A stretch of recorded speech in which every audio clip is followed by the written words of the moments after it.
Nesta terça-feira, uma terça-feira ensolarada em Porto Alegre, céu azul, temperatura amena, temperatura 22 graus. São 4:30 da tarde. Olha, nesta terça-feira, nesta tarde de terça-feira, dia 20 de junho, eu recebi um vídeo gravado pelo ex-senador e ex-prefeito de Manaus, Arthur Virgílio, que é do PSDB, tucano. Eu gosto muito do Arthur Virgílio, é um orador excepcional, é de uma família tradicional de políticos. Nesse vídeo, o Arthur Virgílio, ele se diz terrivelmente surpreso com as notícias que tem lido, segundo as quais o ex-presidente Bolsonaro será condenado pelo Tribunal Superior Eleitoral na sessão de depois de amanhã, na quinta-feira, dia 22, e que, portanto, será considerado inelegível. Eu até tenho falado aqui algumas vezes que o presidente Bolsonaro pode ser cassado, ter os direitos políticos cassados na quinta-feira. Pelo menos um advogado amigo meu, que se graduou em Direito, mas que seguiu a profissão de advogado, e é um jurista, me disse, olha, Políbio, não é cassado os direitos políticos, ele se torna inelegível. Não é uma diferença sutil, não. Inelegível é que ele não pode ser candidato, mas fica por aí. Ele pode continuar ocupando funções de mando, por exemplo, no partido, pode continuar fazendo comícios, pode indicar a Michele como candidata em 2026 a presidente da República, caso ele não possa. Caso até lá, por exemplo, o Congresso não decida aprovar uma lei de anistia, né? Bom, mas o Arthur Virgílio está perplexo. Mas que história é essa? Como? Ele perguntou, o ex-senador. É um homem experimentado, muito instruído, diplomata, tucano, punhos de renda. Mas depois ele faz uma pergunta mais incisiva ainda. Ué, então, já sabem o resultado? E eu pergunto, então, estamos diante de uma farsa? O que vocês acham? Hein? Estamos diante de uma farsa? Bom, o deputado gaúcho Biratã Sanderson, que é do PL aqui, me mandou dizer o seguinte, desconfiado. Ele diz com razão o seguinte, olha, 5 dos 7 ministros foram nomeados por Lula. Ele espera que esses 7 ministros tenham uma decisão técnica, que respeitem a lei. Eles acham isso aí. Eu tenho lido muitas manifestações de juristas, segundo as quais o tipo de tipificação que o PDT encontrou para enquadrar o Bolsonaro nesta ação que moveu junto ao Tribunal Superior Eleitoral resultaria, se não fosse o Bolsonaro, no máximo numa multa. O problema é o seguinte, 5 dos 7 ministros foram nomeados pelo Lula. E Lula, vocês sabem que é ver a caveira do Bolsonaro. Acho que isso é meio recíproco, mas, enfim, é ele que está mandando agora aí. Bom, eu venho advertindo há muitos meses aqui que o Eixo do Mal vem numa escalada de ações perversas contra o Bolsonaro e todos que o apoiam.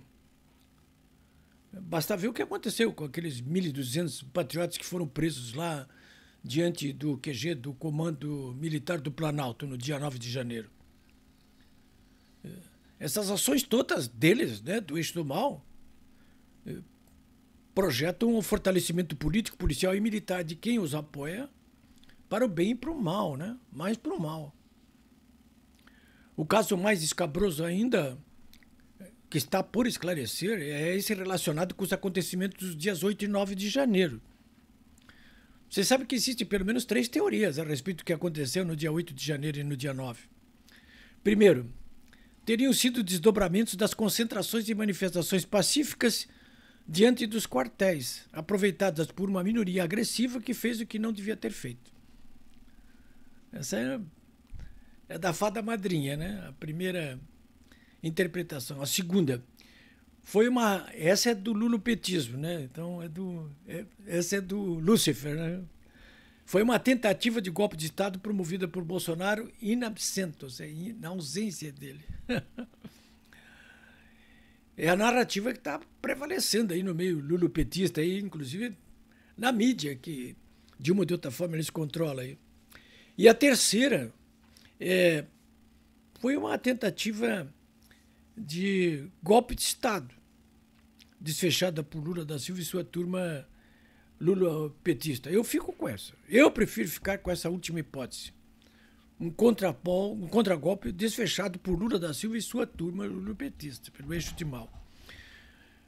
Bom, eu prefiro ficar com esta última hipótese e a CPMI do 8 de janeiro vai desvendando o caráter criminoso, hipócrita, safado das chamadas narrativas construídas de modo nem um pouco republicano. Para enganar quem?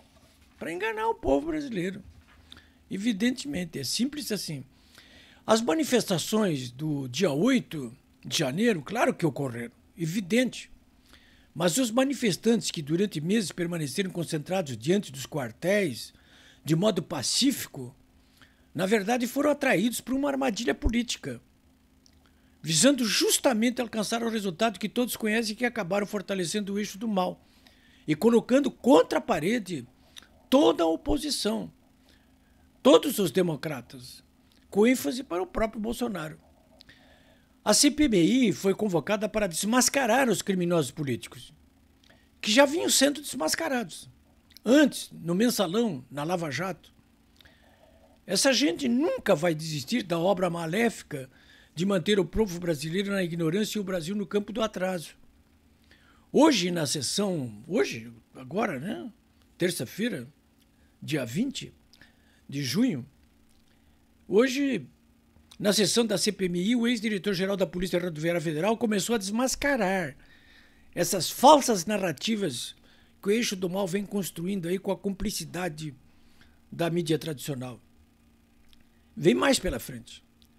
Hoje, nós também podemos comemorar a convocação para prestar depoimento na CPMI do general do Lula, o general G. da Silva, G. Dias, Gonçalves Dias, aquele que circulou dentro do Palácio do Planalto praticamente confraternizando com os invasores. Ele é um elemento chave para desvendar esse contragolpe. Ele foi demitido quando as imagens foram reveladas, eram fortes demais, mostraram a cumplicidade dele. Mas o ministro Moraes, apesar disso, não o chamou até agora para o inquérito dos atos antidemocráticos. Nesse inquérito só entra o pessoal do Bolsonaro, até agora. Uma parte, claro, do nosso pessoal, dos patriotas, acham que a convocação foi uma derrota para o eixo do mal. Não foi, e foi, né? Eles não queriam a CPMI. Depois, semana passada, conseguiram boicotar a convocação do general G. Dias. Hoje ele foi convocado. Foi uma derrota, né? Tiveram que recuar. Não vai ser a única. Chamado, quem for chamado, a verdade vai prevalecer de um modo ou de outro. Como dizia o ex-presidente Fernando Collor, duela quem duela. Os dados estão lançados.